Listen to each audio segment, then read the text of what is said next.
আমার জীবন এমন ভাবে গঠন করতে হবে আমি মরার পরে আসমান যেন কান্দে, জমিন যেন কান্দে, 18,000 মাখলুকাত যেন আমার জন্য কান্দে। এই জন্য আমি আপনাদের হাতে পায়ে ধরে বলি, বিশেষ করে যুবক ভাইদেরকে বলি, যুবক ভাই, জীবন এই পৃথিবীতে আমরা চিরদিন থাকার জন্য আসি না। এখন দেখবেন ভালো করে অ্যানালাইজ করে, এখন কিন্তু বৃদ্ধ মরে কম, যুবকরা মরে বেশি। আমরা মরি বেশি কারণ আমাদের গুনাহ বেশি, হায়াত কম। আমাদের বাপ দাদারা 80-90 বছর হায়াত পাইছে। কেন পাইছে? গুনাহ নাই। আর আমাদের গুনাহের পিএইচডি এই জন্য দেখবেন 40 বছর হওয়ার পরে 2টা কিডনি ড্যামেজ হয়। 40 বছর হইলেই দেখা যায় হার্ট ব্লক হয়ে যায়, প্যারালাইসিস হয়ে যায়। কেন রে এত সমস্যা কেন? বলে গুনাহ যত বেশি তত হায়াত কমতে থাকে, অকালে মৃত্যু হয়। আমাদের বাপ দাদারা 50-60 বছর পরেও রোগ পাওয়া যায় না, কিন্তু আমরা 30 বছরের রোগ হয়ে বইছি। কারণ মোবাইলের গুনাহ তো বাপ চাচাদের ছিল না, এই মোবাইলের গুনাহ আমরার আছে। কথা হয় না? যুবক ভাই, এই জন্য সুন্দর একটা জীবন গঠন করতে হবে। আল্লাহ বলে, বান্দারে আমি বলে দিলাম এই পৃথিবীটা থাকার জায়গা না, আসতেই যেহেতু হবে, পরকালের সামান আমরা তৈরি করতে হবে। কথা হয় না? এই পৃথিবীটা এমন একটা জায়গা, কেউ কারো নয়, কেউ কারো নয়। আজকে আমি কার জন্য এত কিছু করলাম? আজকে মারা যান আপনি, আপনার প্রিয়তমা স্ত্রী পর্যন্ত আপনার জন্য কানলে না হয় 1 মাস কানবে, এর বেশি কানবো, 1 সপ্তাহ পরে দেখবেন পরিবর্তন। মা কানলে না হয় আরো কয়েকদিন কানবে, কিন্তু দিলের কান লাগায় শুনেন, বেশি দিন কানবে না। দুনিয়াটার সিস্টেম এরকম। কিন্তু আপনি যখন কবরে যাবেন, মনে মনে বলবেন আমি তো একটা মানুষ ছিলাম, আমারও একটা নাম ছিল, আমার ভিতরে রক্ত মাংস ছিল, কিন্তু 2টা চক্ষু বন্ধ হওয়ার সাথে সাথে দেখবেন আপনার নাম আর নাম থাকে না। আপনার কলিজার টুকরা সন্তান তখন আব্বা বলে না, আপনার চাচা বাতিজার আপনার নাম ধরে ডাক দেন, আপনার নাম আব্দুল কুদ্দুস, আব্দুল গফফার, কিন্তু নাম বলে না। সবাই বলে এখন লাশটারে ঘর থেকে বাহির করো, লাশটারে খাটিয়াতে তুলাও, লাশটারে গোসল করাও। তার মানে কেউ নাম ধরে ডাকতে চায় না, নামটা পর্যন্ত 2টা চক্ষু বন্ধ হওয়ার সাথে সাথে উদাও হয়ে যায়। আমি একটা মানুষ ছিলাম, আমার একটা পাকিস্তান ভারতের খেলা দেখার সময় আছে, বিপিএল আইপিএল এর খেলা দেখার সময় আছে গো। বন্ধু বান্ধব লইয়া স্কুলে কলেজে ভার্সিটিতে আড্ডা মারার সময় আছে, রাস্তাঘাটে আড্ডা মারার সময় আছে, কিন্তু সময় নাই শুধু আল্লাহর বেলা। আল্লাহ বলে, বান্দা শোন, আমি আল্লাহ তোরে সময় দিছিলাম, সময়টার মালিক কিন্তু আমি আল্লাহ। আমারে দেওয়ার কথা ছিল, দিলি বিপিএল ডে, দিলি আইপিএল ডে, দিলি হিন্দি সিরিয়াল ডে, কিন্তু আমি আল্লাহ সময় দিলাম রে, আমারে সময় দিলি না। কিয়ামতের মাঠে আমার আল্লাহর সামনে দাঁড়ায়া জবাব দিতে পারবেন না। যুবক ভাইরা আমার, আজকের মাহফিল থেকে আমি আপনাদের সামনে শুধু একটা কথাই বলে যেতে চাই, সেটা হলো যৌবনকাল আমার মালিককে দিতে হবে। যুবক ভাইরা আমার, যৌবন বেশি দিন থাকে না, ক্ষমতার বড়াইও কিন্তু বেশি দিন থাকে না। ক্ষমতা কি সব সময় থাকে? ফেরাউনকে আল্লাহ ক্ষমতা দিছে রে, ফেরাউনকে কিন্তু আল্লাহ ক্ষমতা দিছিল, কিন্তু শেষ বেলায় ফেরাউনরে আল্লাহ পানিতে চুবাইয়া মারছে। কথা কন? নমরুদ্দারও আল্লাহ ক্ষমতা দিছে। জানেননি নমরুদ্দা কত বড় ক্ষমতাশীল ছিল? গোটা পৃথিবী যার আঙ্গুলের ইশারায় চলত। কিতা বুঝুন আপনারা? আমেরিকা, রাশিয়া, ইউক্রেন না, বাংলাদেশ না, গোটা পৃথিবীর নমরুদ্দা চালাইতো। সেই নমরুদ্দারে এত ক্ষমতা দিল, ক্ষমতা পাইয়া আমার আল্লাহর উপরে সে ক্ষিপ্ত গেল, তীর মারে আল্লাহরে মারার জন্য। আল্লাহ কয়, ফেরেশতারা রে, আমারে মারতো, এর বড় শখ, তীরের মধ্যে রক্ত লাগাইয়া দিল। শান্তিও তীরের মধ্যে রক্ত লাগাইয়া দিল। তীর যখন ফিরে আসলো নমরুদ দেখায় আল্লাহ মাইরা লাইছি নাউজুবিল্লাহ। বেয়াদবি করতে করতে যখন পয়গম্বরের সঙ্গে বেয়াদবি শুরু করছে আল্লাহ খায়রা সাইজ করতে, আল্লাহ সাইজ করতে গেলে কি খামান বিমান লাগে? কথা হয় না? এই আল্লাহর কি খামান লাগেনি, বিমান লাগেনি? এক নমরুদ্দারে মারতে আল্লাহ সমস্ত মশা গোষ্ঠীরে ডাক দিছে। মশা খুব বড় প্রাণী না ছোট? একবারে ছোট্ট প্রাণী, তাফাটা দিলি হয় মিস হয় না, জাগাচ্ছে ঠিক না? এই মশার মধ্যে আল্লাহ প্রতিবন্ধী আসেনি কেউ। একজন একটা ট্যাঙ্ক তোলা দেখো, আমার ট্যাঙ্ক নাই, আল্লাহ কথা আয়ো প্রতিবন্ধী মশারে জিবরাইল রাত ধরা দিছে যে আরে দিয়া এরা সাইজ কর। নমরুদ ধরে মারতে আমার বালা মশা লাগে না, সুবহানাল্লাহ। জিবরাইলকে কইরে প্রতিবন্ধী আয়ো লইয়া গেছে নমরুদ্দার দ্বারে। নমরুদ্দার নাকের দ্বারে নিয়ে বসায় রাখছে, যেখানে বইবি আবার সামনে বইস না, নমরুদ্দার বাতাসের ছুটে তোর আরেক ট্যাঙ্ক যাইব গা, এর লিগে নাকের সাইডে বইস। যখন শ্বাস সাইডে আবার টান দিব তখন এই টানের লগে যেহানো যাইতে পারস। নমরুদ্দার শ্বাস ছাড়ছে, আবার যখন শ্বাস টান দিছে এই প্রতিবন্ধী মশা ভিতরে ঢুকছে। ঢুকার সাথে সাথে মগজ গিয়া বইছে। মগজটা খুব নরম, একেবারে সোয়াম ফুনের মতো, এখানে সুহার মতো নরম। মশায় যখন বইছে বই এখন সব বানাছে তো নরম জায়গাত বইছে। ওখান থেকে জিবরাইলে ফোন দিছে যে বইয়া থাকলে চলবে না, ইনসুলিন ঢোকা, সুই ঢুকাইয়া দে। কই ঢুকাইতাম? তোর যেখানে বইছ তিখানে ঢুকা। মগজও দিছে সুই ঢুকাইয়া। বলুন মগজও যদি খামড় দেয় কেমনটা লাগবো? এই নমরুদ ছিল গোটা পৃথিবীর বাসা। সে মন্ত্রী সবার মধ্যে বসা ছিল, এরকম চেয়ারে বসা, সব মন্ত্রীরা সামনে বসা। যখন মগজও খামড় দিছে এ ডিজে গান শুরু করছে, নাচ শুরু করছে, খালি ইতিতা করে তাফায় আল্লাহ ফায় আড্ডু। মন্ত্রী সবাই গেছে গেছে গেছে সব গেছে। বাসায় যদি এইভাবে ডিজে করে বাসা কিতা গেছে, তার সব শেষ। এরা অবাক হইয়া চাই, কিন্তু নমরুদটা তো জানে তার অবস্থাটা কি। এ যখন নাচে আর তাপায় কত কিছু দিয়া বাড়ি দিছে, কোনো কাম হয় না। যা পায় তা দিয়া মাথায় তাপায় বাইরে, কিন্তু কাম হয় না। লাস্টে জুতা দা বাড়ি মারছে। যেই জুতা দিয়া বাড়ি দিছে জিবরাইল খসাইরা দে, হেম ও সুই বাইর করছে। এখন দেখা যায় ব্যথা কমছে, তখন জুতার ভাই চাই সব্বনা ভালো মেডিসিন তাহের মধ্যে এত কিছু দা বাইরে এলাম কমলো না, জুতা দা বাড়ি দেওয়ার সাথে সাথে সব কমে গেল। ঘটনা কিটা? জুতাটা তৈছে সব মন্ত্রীরা কয় ঘটনা কি? পাগল হলে কিমান জিবাবো? বিভিন্ন দেশের মানুষ বসা, উনি জুতা দেখো ভালো বাড়ি মানল, মান সম্মান তো একবারে। কিছুক্ষণ পরে আবার ফোন দিছে জিবরাইলে, আবার ঢোকা। আবার যখন ঢোকাইছে আবার সিল্লি শুরু করে জুতা দাবারি মারছে, ছেড়ে দিছে। এরপরে জিবরাইলে কয় বুঝছো নি অন্তর কাজ কিতা? জি বুঝছি। কতক্ষণ পরে পরে ডিউটি পালন করবে। মশাও কিন্তু কম খারাপ না, মশায় মারাত্মক খারাপ।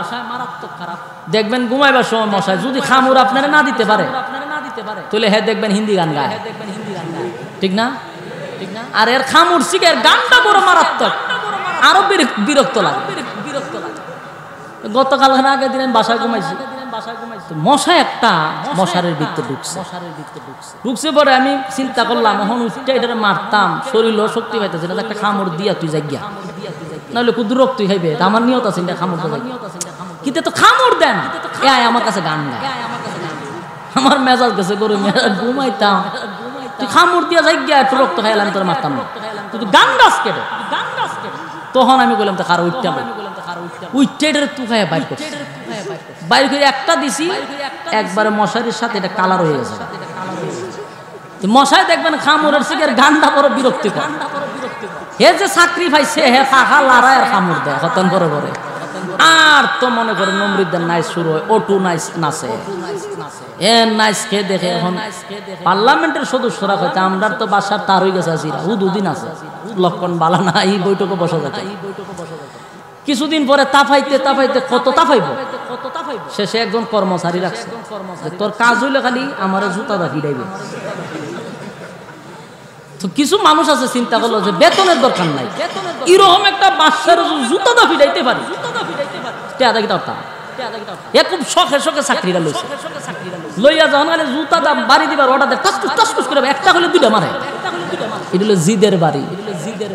কিন্তু কিছুদিন চাকরি করার পরে এরও বিরক্ত লাগে আছে, কত বাইরে ঠিক না, খানা খাইতে গেলে বাড়ি দে, বাথরুমে গেলে বাড়ি দে, খুব বিরক্ত। শেষ পর্যন্ত চিন্তা করলো চাকরি ছাড়লেও তো খোলা থাকতো না, আর চাকরি করলেও আমার জীবন শেষ। শেষে সিদ্ধান্ত নিছে যে একটা করতেই হবে। মুগুর শুনুননি, মুগুর আপনারা ঢাকায় কি কর, গল্লা বুঝুননি, আমরা সিলেট কই গল্লা, এরকম বড় একটা লাড়ি নিয়েছে লইয়া বই দিছে যে তোর চাকরি করলো আমি মরে যাবো, তোর চাকরি না করলো মরম, এমন মরম হেমন মরম, তোর লইয়া মরি, কথা ঠিক নেই, আমি একলা মরতাম করে লাড়ি একটা লইয়া বইছে। যখন নমরুদ হয়েছে বাড়ি দে, বাস এটা লইয়া শরীর যৎকান শক্তি আছে, এমন বাড়ি মারছে মাথা দুইবার, মশায় ছায়া দিয়ে উপরে ছাদ নাই, মশাই কি আর এরকম পরিবেশে থাকতে পারে, এরকম নোংরা পরিবেশে তখন যেত, চলে গেছে। বলুন নমরুদটা শেষ নেই, কি দিয়া মারছে, জুতা দিয়া। মশাই তো উসিলা, কিন্তু মানুষের সামনে তো জুতা দাল্লা ভিজা খাওয়াইছে, কথা বলি না। আমরা নমরুদ্রও দেখছি না, ফেরাউনও দেখছি না, কিন্তু আমরা বুশারে দেখছি। বুশারে চিনছেননি, এরা যে সময় বিদায় করছে কেমনে, জুতা দিয়া, তাও সাংবাদিকের জুতা। আল্লাহ যুগে যুগে বুঝায়া দেয়, বিয়াদবি করলে শেষ জুতা দিয়া। তাহলে ক্ষমতা চিরদিন থাকে, যৌবন যেমন থাকে না, ক্ষমতাও যৌবন কাল চিরদিন থাকে না, ঠিক তেমনি ভাবে ক্ষমতাও থাকে না। আল্লাহ বলেন বান্দারে চিরদিন যৌবন থাকে না, আর প্রত্যেকটা মানুষ আমি আল্লাহর কাছে কিন্তু আসতে হবে। বলুন আমরা কি কেউ থাকতে পারবো? এই পৃথিবী কি থাকার জায়গা না, পৃথিবীতে কেউ থাকতে পারে না, আমরাও কিন্তু পৃথিবীতে থাকতে পারবো না। পৃথিবীটা যাওয়ার জায়গা, তাহলে চলেই যেহেতু যাব, আখেরাতের সামান তৈরি করতে হবে। খালি হাতে যাব না, আখেরাতের সামান তৈরি করে আমরা রেডি থাকতে হবে, কারণ চলেই যেতে হবে। কুকুরও মরে, বিড়ালও মরে, শিয়ালও মরে, আর আমরা আশরাফুল মাখলুকাত, আমরা যদি কুত্তা বিলার মতো মরি তাহলে চলবে না। এই জন্য আল্লাহ বলে বাংলা সুদ, পাহাড় পরিমাণ গুনাহ যদি করস, বান্দারে সাগরের ফেনার মতো যদি গুনাহ করস, আর যৌবন কালে যদি একবার ডাক দেস, 70 বার আমি আল্লাহ জবাব দেই। সুবহানাল্লাহ। বৃদ্ধকালে নয়, যৌবনকালে যদি ডাক দেয় 70 বার জবাব দেয়। আল্লাহ বলেন পাহাড় পরিমাণ গুনাহ লইয়া, তারপরে সাগর পরিমাণ ফেনা লইয়া যদি কোনো বান্দা বান্দি গুনার উপরে লজ্জিত হয়ে যায়, গুনার উপরে যদি লজ্জিত হয়ে যায় গো, গুনার উপরে যদি শর্মিন্দা হয়ে যায়, অপরাধ যদি স্বীকার করে ফেলে, আল্লাহ তামাম জিন্দেগি গুনাহ করছি, নিজের মাথায় তো নিজে কোরাল মারছি, আল্লাহ এখনো গুনাহ করার শক্তি আমার শরীরে তুমি দিয়েছো, আজকের পর থেকে সব ছেড়ে দিলাম, আর জীবনে কোনোদিন গুনাহ করব না, তোমার মহব্বতের বান্দা হিসেবে কবুল করো। আর জিন্দেগির সমস্ত গুনাহ, অতীতে যা গুনাহ করছো সব গুনার উপরে লজ্জিত হতে হবে। আর আল্লাহর দরবারে নত হইয়া বান্দা বান্দি যদি চোখের পানিটা ছেড়ে দিতে পারে, নুজুলে রহমতের সময়, তাহাজ্জুদের সময়, যে সময় মানুষ স্ত্রী পুত্র লইয়া ঘুমায়, বনের পশু পাখিরা ঘুমায়া যায়, ওই সময় যদি কোনো বান্দা বান্দি নুজুলে রহমতের সময় দুইটা চোখের পানি ছেড়ে যদি আল্লাহর দরবারে একবার বলতে পারে, মালিক আর জীবনে কোনোদিন গুনাহ করব না, আমার আল্লাহ বলেন বান্দার চোখের পানি নাকের ডগায় আসার আগে আগে আমি আমার বান্দার জিন্দেগির সমস্ত গুনাহ মাফ করে দিব। আরে যুবক ভাই, আসলে আর মায়েরা দিলের কান লাগায়া কথাগুলি শ্রবণ করেন। আমার আল্লাহ বলেন বান্দা যদি অন্তর থেকে সবগুলো ছেড়ে দেয়, আমি আল্লাহ মাফ করে দিব। বান্দারে শর্ত হলো ভবিষ্যতে আর গুনাহ করা যাবে না, বিগত গুনার উপরে তুমি লজ্জিত হতে হবে। তওবা করতে হবে।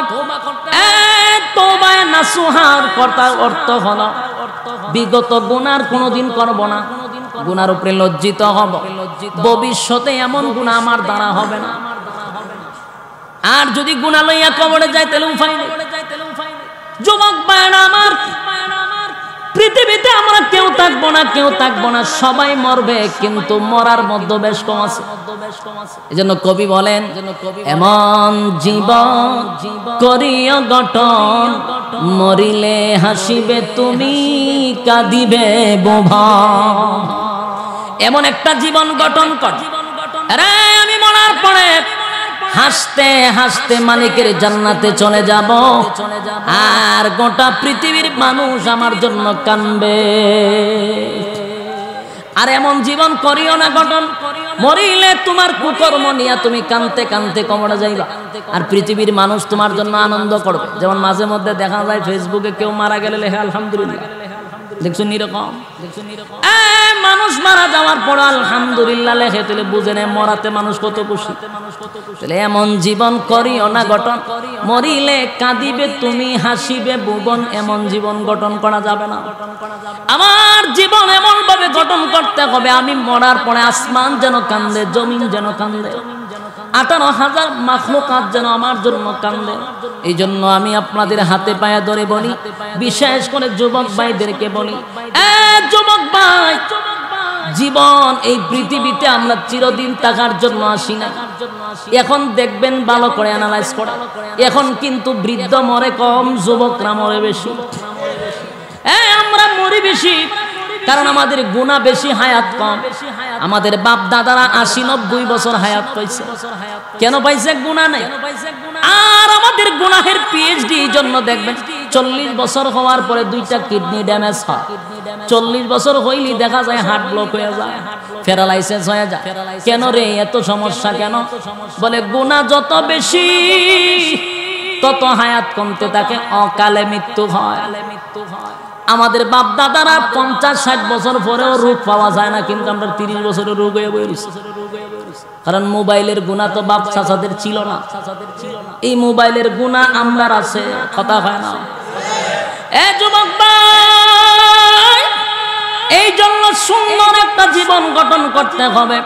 আল্লাহ বলে, বান্দারে আমি বলে দিলাম এই পৃথিবীটা থাকার জায়গা না, আসতেই যেহেতু হবে, পরকালের সামান আমরা তৈরি করতে হবে, কথা হয় না।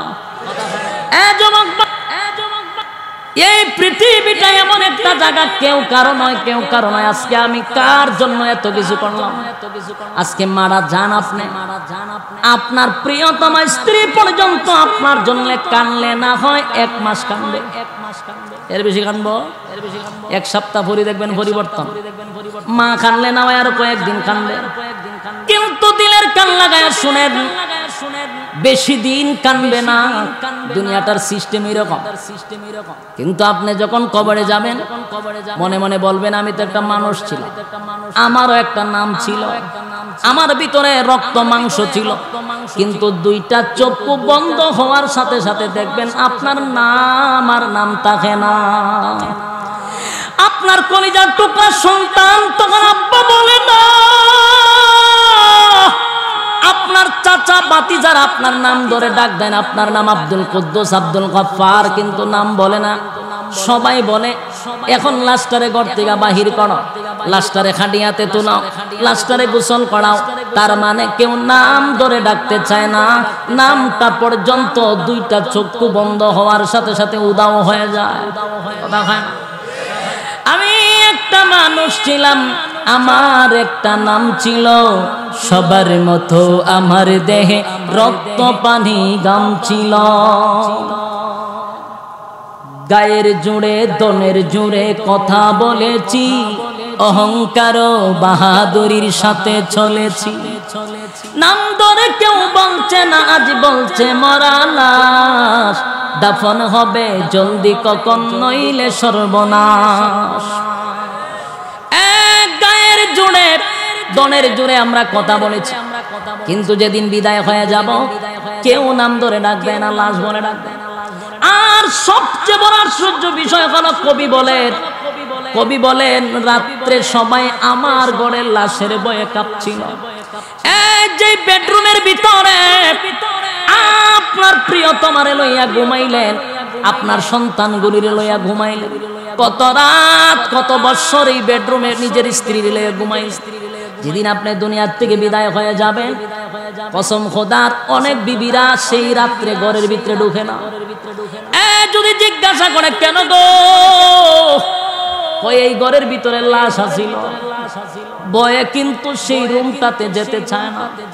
এই পৃথিবীটা বড় নিষ্ঠুর, কেউ কারো আপন নয়, কেউ কারো আপন নয়। আমার জবাব আমার দিতে হবে। এ যুবক ভাই, আমার অপকর্মের জবাব কিন্তু আল্লাহর কাছে আমারই দিতে হবে। আমার জবাব আমার মা দিবে না, আমার জবাব আমার বাবাই দিবে না, আমার বউ দিবে না, আমার সন্তান দিবে না, আমার দিতে হবে। সুতরাং সিদ্ধান্তটা আমারই নিতে হবে, আমি কোন রাস্তায় যাব।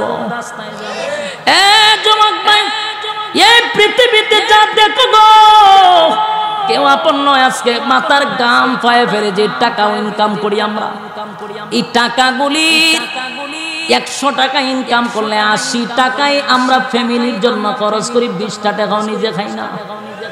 আপনি গড়ে হিসাব মিলাই দেখেন, আপনি 10,000 টাকা যদি বেতন পান, বুকে হাত দিয়া বলেন 10,000 টাকার মধ্যে কি 8,000 টাকা আপনি খান? পুরা দেখা যায় 10,000-এর মধ্যে 8,000ই ফ্যামিলিতে দিতে হয়। 2,000 টাকা আমার দেহের ভিতরে ঢুকাইলাম না, অথচ এত কষ্ট করে ইনকাম করিয়া গুনাহের কাজ করিয়া জাহান্নামের আগুনে আমারই জ্বলতে হবে। এর থেকে বোকা মানুষ পৃথিবীতে কেউ নেই। এই জন্য সব সময় খেয়াল করতে হবে, আমার জবাব আমাকে দিতে হবে। সুতরাং আমার টাকা পয়সা গুলিও আমি খরচ করতে গেলে হিসাব করে খরচ করতে হবে।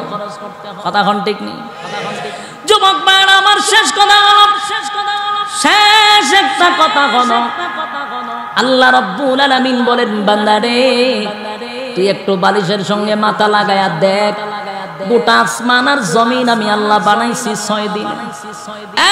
তোরে বানাইছি আমি আল্লাহ 10টা মাস 10 দিন লাগাইয়া। বানানোর পরে আমি তোরে সমগ্র সৃষ্টি জগতের মধ্যে শ্রেষ্ঠত্ব দান করছি বান্দা। সৌন্দর্যের দিক দিয়া তোর সৌন্দর্য বেশি দিছি বান্দা রে। আমি আল্লাহ নিজের কুদরতি হাত তোর শরীরে লাগাইছি, এত সুন্দর করে বানাইলাম। এখানে শেষ নয় গো, আমার আল্লাহ বলেন একটা মাছ যেইভাবে পানির নিচে ডুবন্ত থাকে, বান্দারে তোরে আমি ওইভাবে নিয়ামতের মধ্যে ডুবায়া রাখছি। মাছ একটা যেইভাবে ডুবন্ত থাকে পানির নিচে, আমরা কিন্তু আল্লাহর নিয়ামতে ডুবিত। অস্বীকার করতে পারবেন? আল্লাহ বলেন,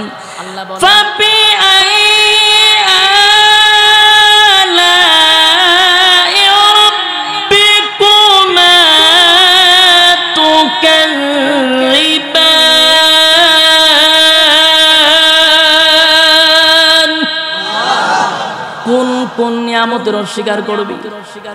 যেদিকে তাকাস আমি আল্লাহর নিয়ামত, কোন দিকে তাকাইবি বান্দা? সব দিকেই তো আমার নিয়ামত। কোন জিনিসের অভাব তোদেরকে দিছি? আমি আল্লাহ তোদেরকে বানাইছি। ওয়ামা খালাকাতুল জিন্না ওয়াল ইনসা ইল্লা লিয়াবুদুন। মানব আর দানব শুধুমাত্র কেবলমাত্র আমার ইবাদতের জন্য বানাইছি, বান্দারে অনর্থক বানাই নাই। আফা হাসিবতুম আন্নামা খালাকনাকুম আবাসান ওয়া আন্নাকুম ইলাইনা লা তুরজাউন। অনর্থক বানাইছিলাম না, অকারণে বানাইছিলাম না, আমার ইবাদতের জন্য বানাইলাম। কিন্তু বান্দা আমি আল্লাহ তোরে বানানোর পর একটা সময় দিলাম, সময়টা হলো আমাদের হায়াত। এই হায়াতের জিন্দেগিতে বল না, আমি তোরে সময় দিলাম, তুই একটু বালিশের সঙ্গে মাথা লাগায় চিন্তা কর, সময়টার মালিক আমি আল্লাহ। তুই বান্দা এই সময়টা কতটুকু আমারে দিলি? আমারে কয় ঘন্টা সময় দিলি রে? রাইতে দিনে 24 ঘন্টা। বলতো বান্দা দেখি 24 ঘন্টার ভিতরে বান্দা তুই আমারে কয় ঘন্টা দিলি? হিসাব করেন আপনারা, 24 ঘন্টার ভিতরে আমার আল্লাহরে কয় ঘন্টা দিছে? দেখা যায় সারা দিন 24 ঘন্টা, 24 ঘন্টায় দুনিয়া, আল্লাহর জন্য 1 ঘন্টাও নাই। আল্লাহ বলে বান্দারে, আমি আল্লাহ যেমন মানব আর দানব বানাইছি আমার ইবাদতের জন্য, কিন্তু বান্দা আমার নিয়ামত তোদেরকে দিলাম, নিয়ামত খাওয়ার পরে যদি তোরা আমি আল্লাহর শুকরিয়া আদায় না করস, আমি আল্লাহর গোলামি না করস, অন্য এক আয়াতে আল্লাহ বলেন ওয়ালা কাদ জারানা লিজাহান্নামা কাসীরাম মিনাল জিন্নি ওয়াল ইনস। আল্লাহ বলেন বহু মানুষ আর বহু জিনকে আমি আগুন দিয়া জ্বালাবো। এ বান্দা আমি কিন্তু বলেছিলাম ওমা খালাকতুল জিন্না ওয়াল ইনসা ইল্লা লিয়াবুদুন, মানব এবং দানব ইবাদত করবে আমি আল্লাহর, আর জাহান্নামে জ্বালাবো আমি মানুষ এবং জিনকে দিয়া। শেষ কথাটা হলো বুদ্ধিমান যেই ব্যক্তি, আজকের আলোচনার পর থেকে যুবক ভাইদের কাছে আমি বলবো, এ যুবক ভাই, পৃথিবীতে আমরা তো থাকতে পারবো না, এটা কনফার্ম না। থাকবেন আপনারা জোর করে? কেউ থাকতে পারবেন না, কেউ থাকতে পারবেন না। পৃথিবীটা এমন নিষ্ঠুর, একদিন না একদিন আমাদের ছেড়ে চলেই যেতে হবে। পৃথিবীর থেকে যেহেতু চলেই যাব, তাহলে বলুন আখিরাতের সামান তৈরি করার দরকার আছে? হঠাৎ মৃত্যু বেশি হয়, এখনকার যুবকের হঠাৎ মৃত্যু হয়, অ্যাক্সিডেন্টে মারা যায়, হার্ট ব্লক হয়ে মারা যায়, গ্যারান্টি নাই এখনের মরণের কোনো গ্যারান্টি। তাহলে আজকের পর থেকে যদি যেই মালিক আমারে পাঠাইলো ওই মালিকরে আমার খুশি করার দরকার আছে না নাই? আমার মালিক যদি খুশি থাকে নেই, আমার মালিক ওয়াদা দিছে নিম্ন স্তরের একজন জান্নাতীরে এই পৃথিবীর 10টা পৃথিবীর সমান রাজত্ব দিবে। ওই রাজত্বের শুরু আছে গো, কিন্তু শেষ নাই। যার বয়স হবে 30 বছর, আর কোনো দিন বয়স 31 হবে না। 30 বছর হইলে 31 হবে না, এটা দাঁড়াইবো যে দাঁড়াইবো, আর কোনদিন বৃদ্ধ হবেন না। 1 নাম্বার হলো জান্নাতের ভিতরে ঢোকার পরে আর মরণ নাই, জোরে কোন সুবহান, আর মরতে হবে না। 2 নাম্বার হলো বৃদ্ধ হবেন না। এরপর আল্লাহ বলেন চেহারা কোনদিন নষ্ট হবে না। চেহারা সবাইকে দেওয়া হবে ইউসুফ নবীর মতো চেহারা, বডিটা হবে কমপক্ষে 60 হাত লম্বা। এই এমন বডি দিয়া বানাইব, আল্লাহ কয় কোনদিন বডির মধ্যে চামড়া ডিল হবে না। এমন নিয়ামত আমার মালিক জান্নাতের ভিতরে দিবে, এখানেই শেষ নয়। প্রতি জুমার দিনে আমার আল্লাহ বলেন চেহারাটা ইচ্ছা করলে পরিবর্তন করতে পারবে। কমপক্ষে এক একজনে বউ দিব 72টা। সুবহানাল্লাহ। বলুন তো দেখি এই নিয়ামত রেজাল্ট ভালো হইলে না খারাপ হইলে? পরীক্ষায় পাস করলে না ফেল করলে? পরীক্ষাটা কোথায় দিতে হবে? দুনিয়ায় হলো পরীক্ষা, এর রেজাল্ট হলো আখিরাতে। ইয়াদ আসেনি আপনারা? আসছিলাম কিন্তু কোথা থেকে? জান্নাত থেকে। আর এখন আছি দুনিয়ায়। সিদ্ধান্ত এখন এখানে কোথায় যাব? কথা কন, সিদ্ধান্ত কার? আমাদের হাতে সিদ্ধান্ত কোথায় যাব। এই সিদ্ধান্ত দুনিয়ায় রাখতে আপনার যেতে হবে। পারবেন তো ইনশাআল্লাহ? কারা কারা পারবেন হাত তুলে দেখা দেন। লিল্লাহি তাকবীর, লিল্লাহি তাকবীর। হাত কমাবেন না। কোন সবাই রাজি আছে তো ইনশাআল্লাহ? আমার কথাই কি একমত আছেন? আল্লাহ সবাইকে কবুল করুক, সকলে বলে আমিন। সম্মানিত সুধী, অনেকক্ষণ সময় আপনারা দিছি। কালকে আমার দিনের বেলাও প্রোগ্রাম আছে, ওই কুমিল্লা যাইতে আমার অনেক দূরে। কথা বলছেন নি? আপনারা যদি আমারে 10টায় উঠাইতেন আমি 12টা পর্যন্তই করতাম, কিন্তু আপনারা আমার অনেক দেরি করে তুলছেন। এরপরও মাদ্রাসার দিকে তাকাইয়া আমি 12টায় ছাড়ছি না, সাইরা দিলে কিছু করার আছে না, কিন্তু বিবেক কাটাইছি। যাক মাদ্রাসা, আমরা তো মাদ্রাসা করছি।